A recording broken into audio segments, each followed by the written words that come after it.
Assalamualaikum, hai semua, apa khabar korang? Terima kasih sebab sudah klik video ni dan jangan lupa untuk tekan tombol subscribe. Kembali lagi bersama saya AA berbagi info dan kisah menarik. Oh, sebelum tu jangan lupa tekan tombol subscribe, tekan loncengnya juga.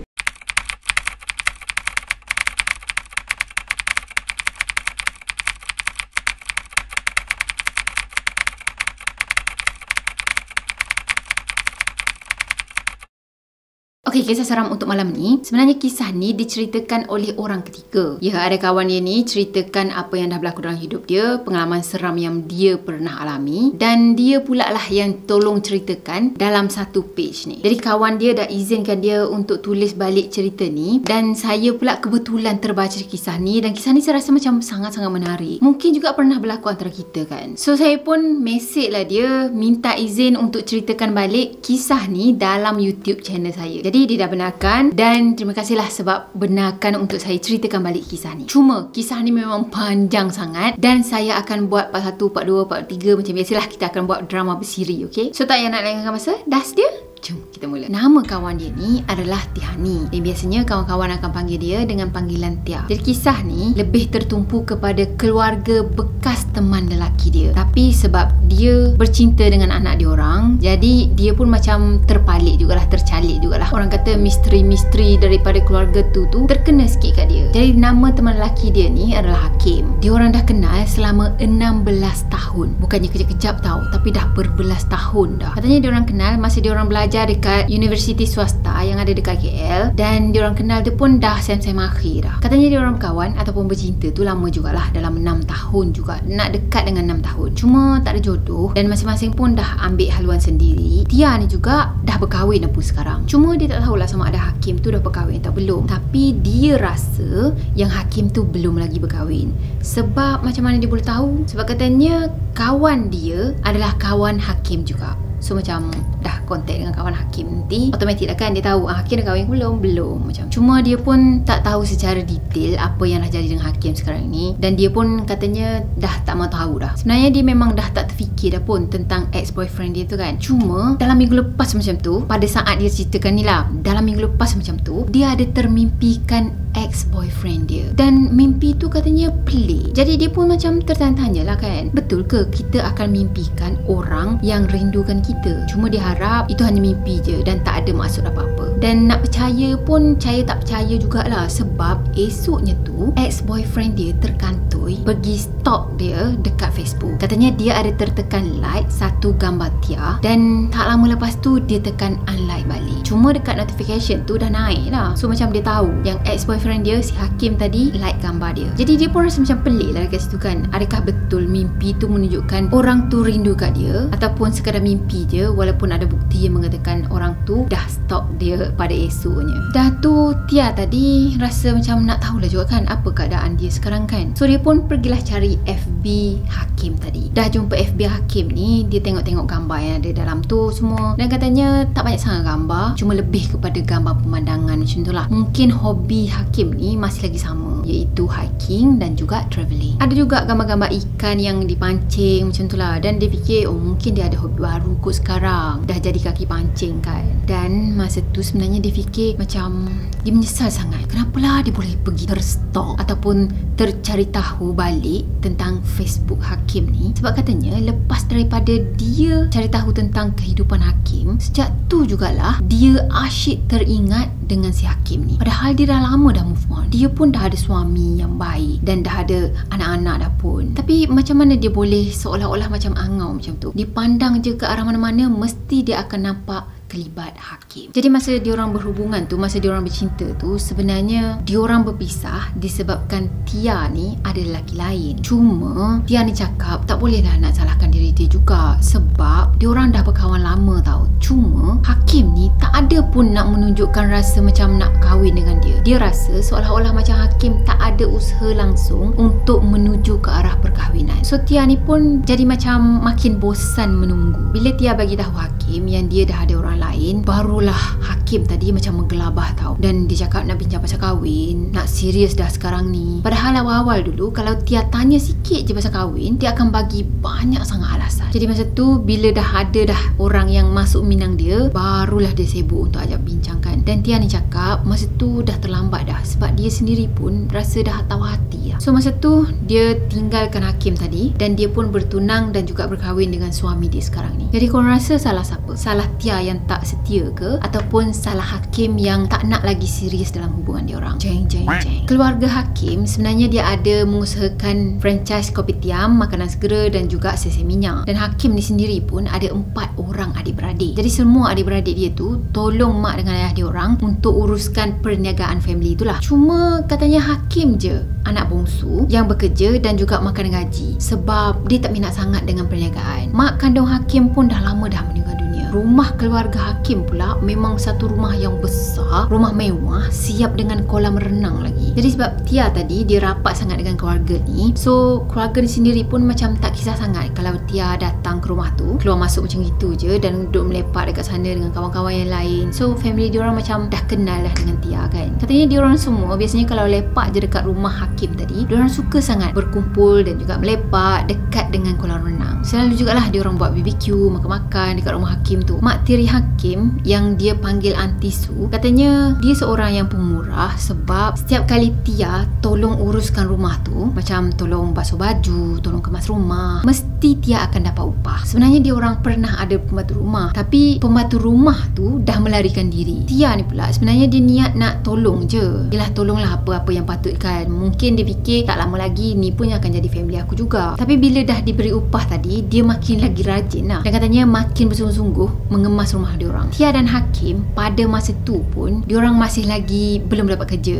Dia orang masih lagi menganggur, cuba untuk mencari kerja. Dah sibuk lah hantar resume kat situ, hantar resume kat sini kan. Okey, ada satu hari masa Tia tengah mengemop lantai dekat tingkat atas rumah Hakim, dia ada jumpa satu bilik yang pintunya tu kecil je. Jadi masa tu dia fikir, oh itu mungkin bilik store kot. Mula-mulanya tu dia rasa pelik, sebab seingat dia dekat tingkat atas tu ada 4 bilik tidur je. Mana datangnya satu lagi bilik yang kelima ni kan. So dia pun fikir mungkin selama ni dia tak perasan kot. Jadi dia pun ignore benda tu, dia biarkan je. Cuma masa dia duduk mengemop depan pintu bilik yang kelima tadi, dia perasan macam ada kepulan asap yang terkeluar daripada bawah pintu tu. Lagilah dia rasa pelik kan.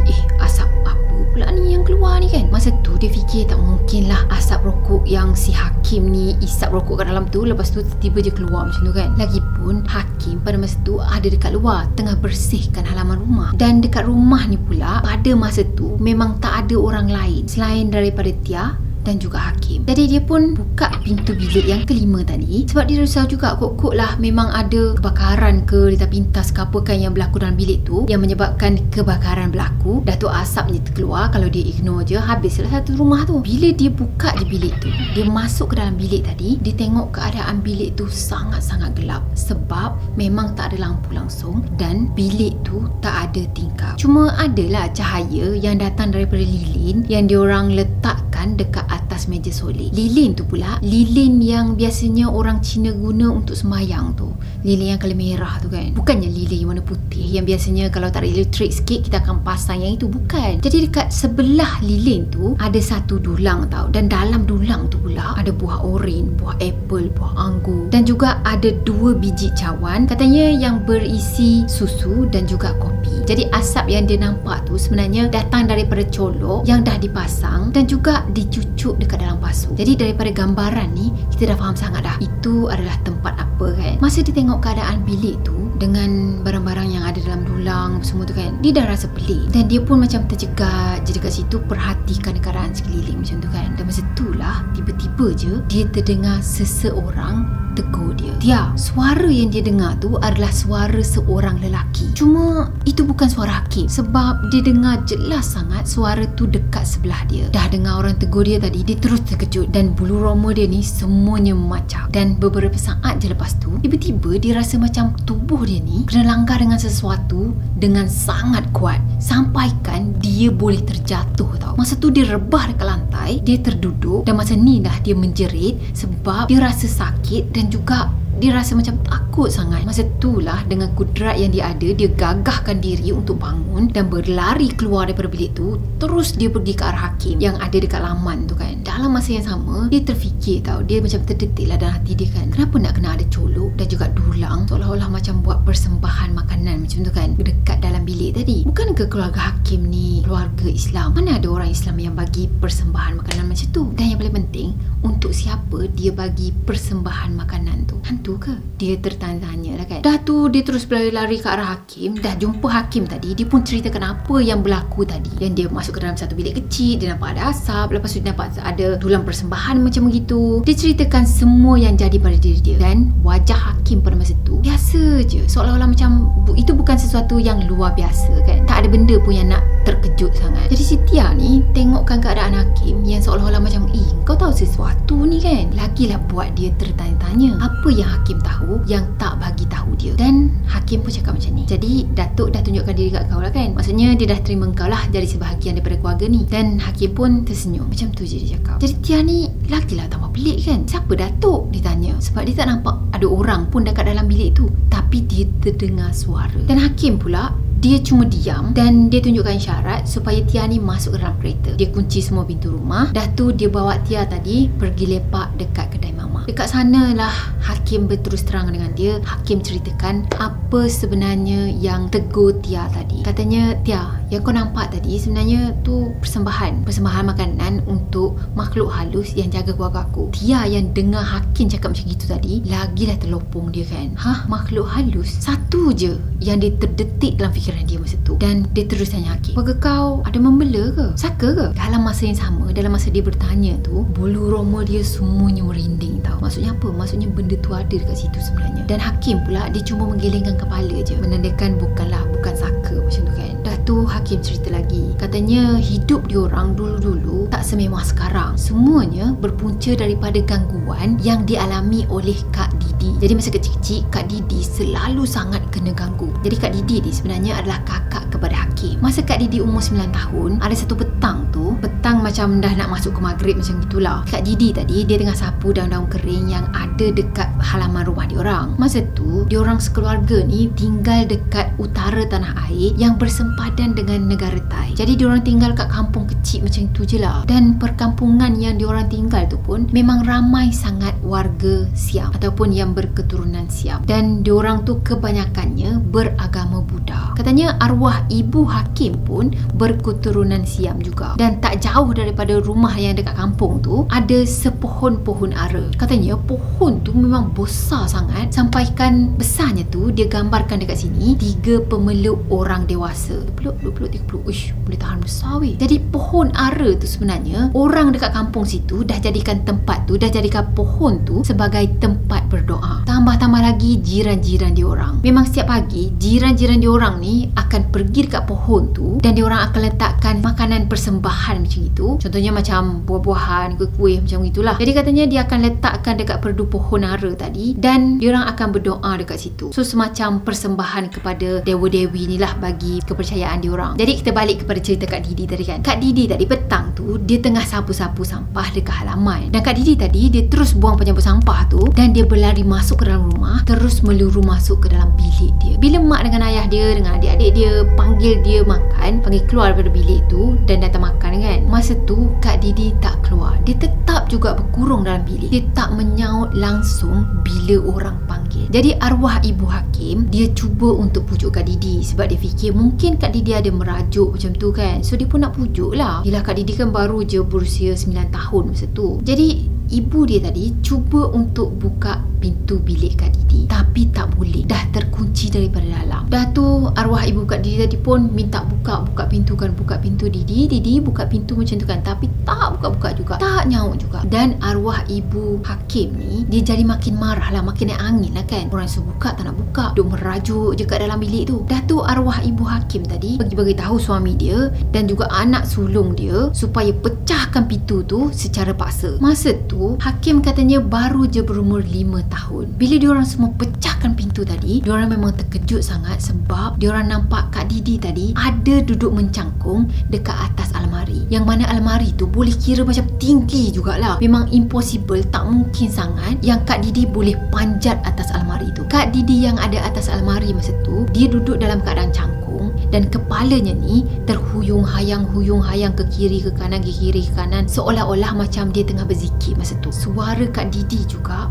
bertukar menjadi suara yang garau, seolah-olah macam suara lelaki, dan dia bertutur dalam bahasa Siam. Jadi masa Kak Didi bercakap masa tu, muka dia ni dia menunduk ke bawah dan rambut dia tu ada paras bahu tau. Cuma masa dia menunduk ke bawah tu, rambutnya ni jadi panjang seolah-olah macam rambut yang sampai ke aras dada. Jadi tengokkan keadaan Kak Didi yang macam gitu tadi, ayah dia terus melaungkan azan. Cuma masa tu Kak Didi dah pun dirasuk dan dia bertindak makin agresif. Dia pergi cekik leher dia sendiri sampaikan air liur dia ni meleleh tau. Jadi ayah Hakim tadi pun pergi telefon salah seorang kawan dia, dan kawan dia ni sebenarnya boleh dikatakan bomoh dekat area situlah, bomoh dekat kampung tu. Jadi ayah kepada Hakim tadi pun ceritalah apa yang berlaku sekarang ni kan, terangkan sedikit, dan bomoh tadi pun setuju untuk datang. Masa bomoh tu datang, kawan kepada ayahnya Hakim ni dia datang, dia bawa seorang lagi kawan dia. Kawan dia ni merupakan bomoh Siam. Jadi katanya bomoh Siam tu, makhluk yang masuk ke dalam badan Kak Didi tu sebenarnya dah lama dah mengintai Kak Didi. Dia selalu intai Kak Didi daripada sebalik pohon ara. Pohon ara yang orang bagi makanan persembahan tadi kan. Makhluk tu cakap yang Kak Didi ni adalah anak gadis yang baik. Jadi dia memang selalu duk usah Kak Didi ni. Kebetulan pula petang tu Kak Didi pakai baju merah, dan masa itulah makhluk tu makin jatuh hati, makin berkenan dengan Kak Didi ni. So dia cakap yang dia nak berkahwin dengan Kak Didi. Jadi lepas dah dengar dah cerita daripada makhluk tu, bomoh Siam tadi pun pujuklah makhluk tu untuk keluar daripada badan Kak Didi, dan katanya dia berjanji yang dia akan carikan pengantin perempuan yang lain yang lebih kurang sama dengan Kak Didi. Jadi ayah Hakim tadi pun diminta untuk sediakan barang-barang untuk buat perkahwinan makhluk ni dengan pasangan pengantin yang bakal dicari tu. Jadi masa tu diorang kena sediakan satu gaun yang berwarna merah, dah tu colok, kuih muih, manisan dan juga wang neraka. Jadi semua benda pun dah disediakan, dah ada dekat situ, dan makhluk tadi pun setuju untuk terima tawaran ni. Jadi dia setuju untuk keluar daripada badan Kak Didi dan tak akan ganggu Kak Didi lagi. Cuma disebabkan gangguan yang dah berlaku pada diri Kak Didi pada masa tu, dia mula boleh melihat makhluk-makhluk gaib. Ya,